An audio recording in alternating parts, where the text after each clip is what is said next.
안녕하세요. 저는 경영학과 양인혁입니다. 이 영상에서 미국의 노벨 경제학상 수상자 조지 스티글러에 대해 발표하겠습니다. 발표에 앞서 간략히 발표 내용을 소개하겠습니다. 먼저 조지 스티글러의 간단한 소개 후 그의 다양한 연구 중 하나인 정보 경제학에 대해 발표할 예정이고 그의 규제 포획 이론에 대해 발표하겠습니다. 마지막으로는 그의 연구의 의의와 그 응용에 대해서 발표하겠습니다. 1982년 노벨 경제학상을 수상한 미국의 경제학자 조지 스티글러는 1911년 미국 워싱턴주에서 태어났습니다. 그는 1931년에 워싱턴 대학교를 졸업해 이듬해 노스웨스턴 대학교에서 석사학위를 받았습니다.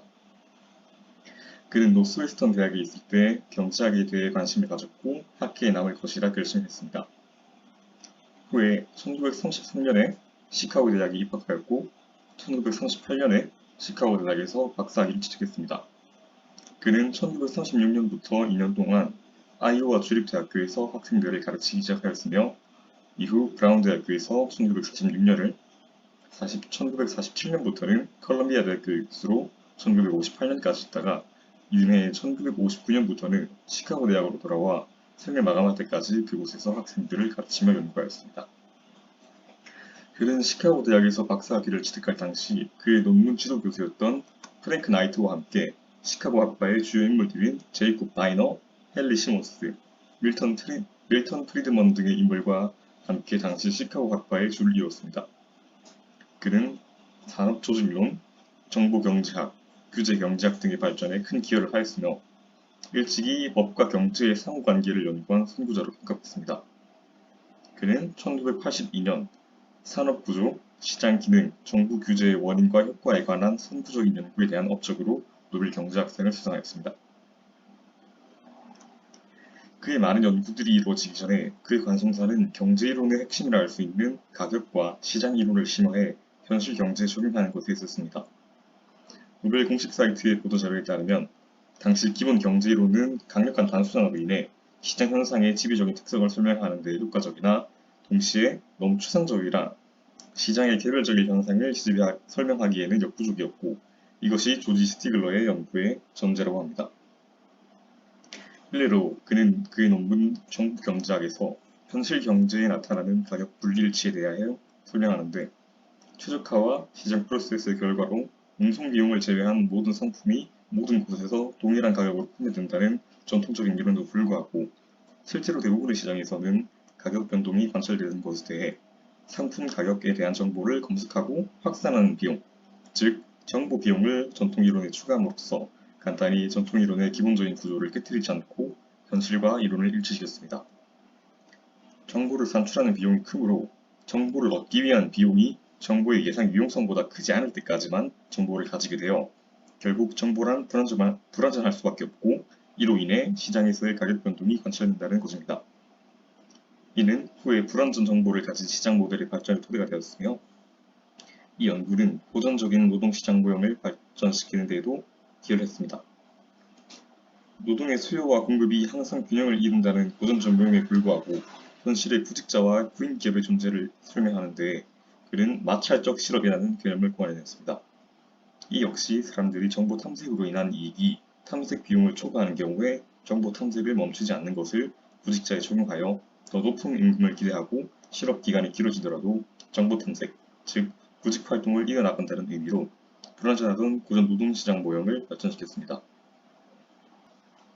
그의 또 다른 관심사는 정부 규제의 실패였습니다.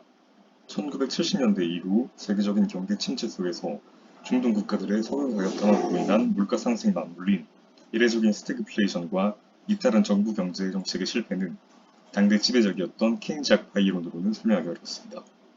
이때 조지 스티글러는 정부의 시장 개입이 광범위하고 이도치 않은 부작용이 원하는 주요 효과와 함께 일어날 수 있다고 주장했습니다. 규제가 실제 조건과는 다른 인식의 기반이 이루어지거나 의도된 효과가 외부 압력에 의해 무력화될 수 있다는 것입니다.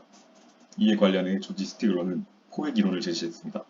그가 말한 포획 이론이란 피규제 대상들이 이익 집단을 형성하여 정보를 포획해 자신들이 유리한 방향으로 규제를 풀거나 만들고 유지하는 현상을 말합니다.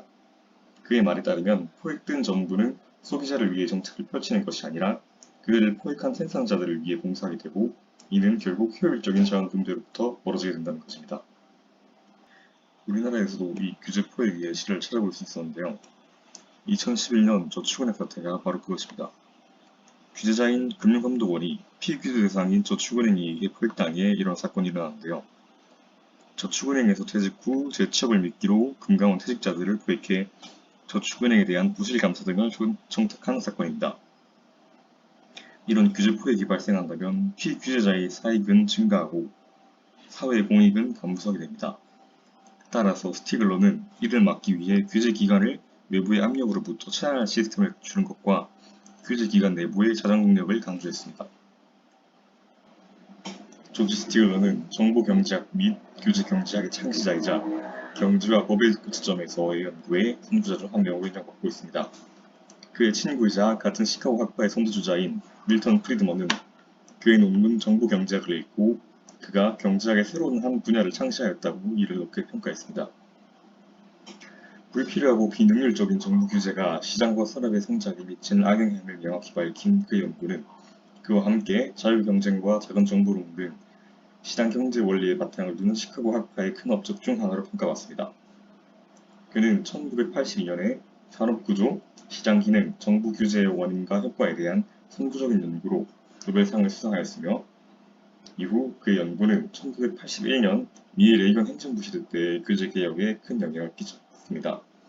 이는 항공산업과 트럭 운수산업의 규제 완화로 당시 항공서비스와 트럭 운임 비용의 감소에 이어져 그 영향은 트럭으로 운반되는 식품이나 다른 상품 가격의 하락으로도 이어졌습니다. 이만 미국의 노벨 경제학상 수상자 조지 스티글러에 대한 발표를 끝마치겠습니다. 감사합니다.